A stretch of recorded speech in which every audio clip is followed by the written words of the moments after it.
మరియను యోసేపును తొట్టిలో పడుకుని శిశువును చూచి చప్పట్లు కొట్టాలి. ఈ గొర్రెల కాపరులు దూతలు ఉందండి. ఆ దూతలు అంటే ఒక దూత వచ్చినా ఎక్కువ మంది వచ్చారు.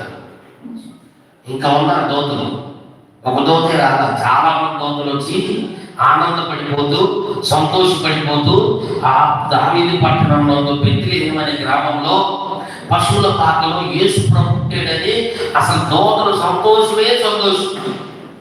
ఆయన ప్లాన్ దేవుడు పంపించినటువంటి ఆ ప్రణాళిక నెరవేర్చబడింది, ఆ ప్రవచనం నెరవేర్చబడింది. మనం బాపుడికి ఎంత ఆనందిస్తూ ఉంటారో మరి యేసు ప్రభుడికి అంతకంటే గొప్ప ఆనందం.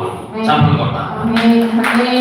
మనుషులు పుడతారు, మనుషులు చచ్చిపోతారు, కానీ క్రీస్తు పుట్టి చనిపోయి తిరిగి లేచి సజీవుడిగా ఉన్నాడు. చప్పట్లు కొట్టాలి. యేసు ప్రభువుకు ఒక ప్రత్యేకత ఉంది. యేసు ప్రభువులో ఒక ప్రత్యేకత ఉంది. ఆయన దేవుడు చనిపోని దేవుడు. ఆయన